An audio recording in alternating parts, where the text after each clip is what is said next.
That's for another day. I'm Rich Drozier, Chief Communications and Content Officer at the Pro Football Hall of Fame. It is my pleasure to welcome you to the hall where we are about to unveil our newest exhibit, something a little bit different, I think, than what we've ever done. It's something that we are so excited about that we've invited several people here for a special ribbon cutting, and I will introduce a few of them at this time. I want to start with two Hall of Famers hiding in the back, inconspicuous in their gold jackets. I want to start with Dave Robinson, because Dave needs the help today.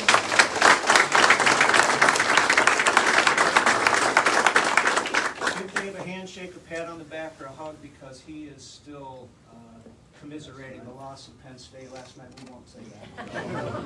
You did though. I got something for you though. If I say that out loud, I'm very sorry. Also here is Anthony Munoz from the Cincinnati Bengals.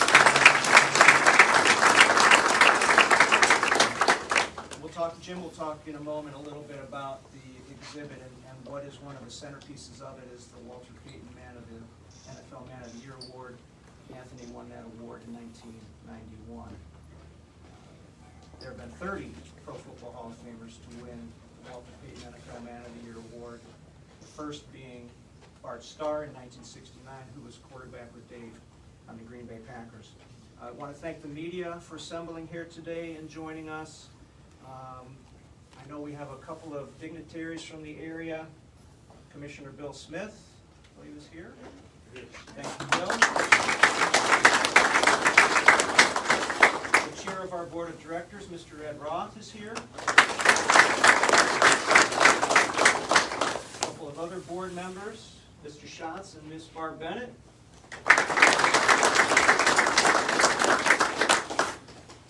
Emeritus board member and current Hall of Fame employee Denny Saunier.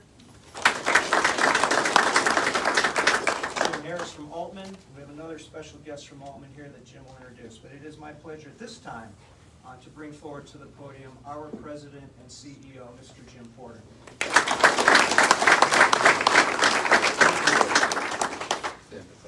This is going to be a pretty cool day. The great game of football teaches those in the huddle the incredible life values that has impacted millions of lives over 100 years. Our character is a celebration of the individuals and their stories that demonstrate the values they called upon to do amazing things on and off the field. This exhibit was actually sparked by watching the movie Greater, believe it or not. I was watching with my daughter Emma, and for those not familiar, it's the story of Brandon Burlsworth. And Brandon showed incredible character traits that lifted him from a college walk-on to an NFL draft pick, and all the challenges that happened during that. And it was an incredible movie. If you haven't seen it, take a moment to watch it. It's called The Greater. The Hall's mission is to honor the greatest of the game, preserve its history, promote its values, and to celebrate excellence together. Character promotes the game's values by exploring the core values and defining football's greatest, both on and off the field. It's an exhibit for parents and grandparents to reinforce the values that they teach at home to their kids and to their grandkids. It's an exhibit for organizational leaders to enhance company culture. It's an exhibit for kids coming to the hall on school field trips. The centerpiece, as Rich mentioned, is the Walter Payton NFL Man of the Year Award. And the main exhibit is in the room to my right here. That NFL Man of the Year Award, as Rich mentioned, has been won by 30 Pro Football Hall of Famers. The exhibit is not limited to the room behind us, though. The exhibit is throughout the museum. There are 21 different QR codes throughout the museum that when you scan the QR code, it will tell you what that exhibit and what character trait goes with that exhibit. So it is something that I don't know many museums have done. You get to experience the exhibit as you tour the whole museum. A very, very cool item. So something else that we're very excited about. Character is something to celebrate. So we're going to do that nationwide. We are going to recognize people across the country who are making a difference with monthly Hall of Fame awards of character. Groups the Hall will recognize are folks from police, fire, teachers, coaches, military veterans, and nurses. Here today are some local individuals who represent these groups, and if you don't mind, I'd like to take a second just to welcome them, thank them for their service, and introduce them. So we have with us veteran Sergeant Josh Collins, infantry with the U.S. Army, and his dad, Matt.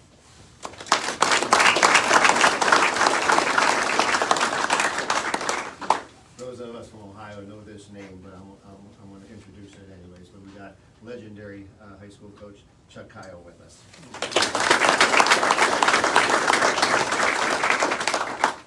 From the Canton Fire Department, Chief Akbar Bennett.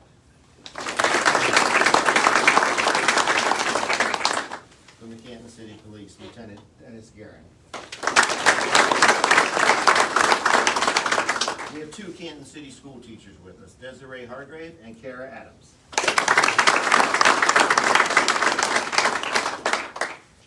And from Altman Hospital, we have Nurse Kate Tesh, a registered nurse and assistant.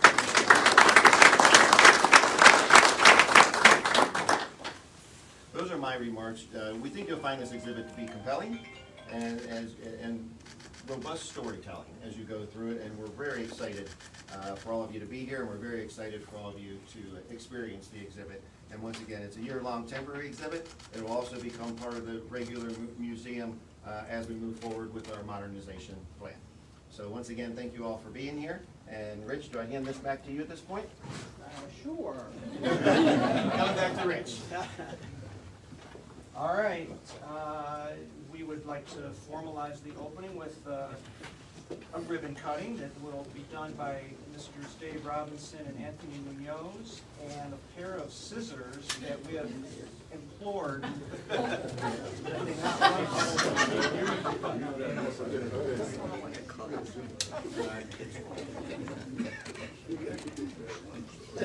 Are we going on the second hut? Okay. We need Drew Pearson here. For the volume? Yeah, all right. Now don't, We'll do it don't on- encroach now. We'll do it. That's the offensive change. Three? We'll do it on three. 1, 2, 3. All right.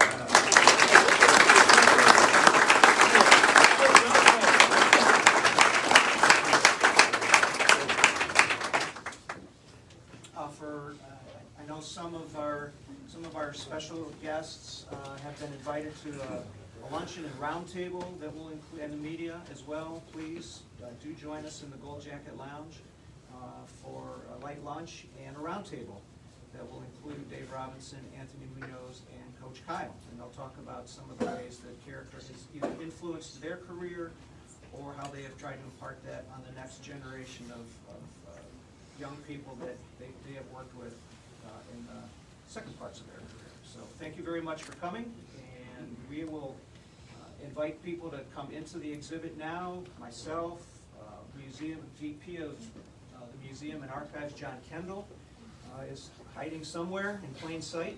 He can answer questions about the exhibit as well. So please enjoy the rest of your day, and thank you for coming.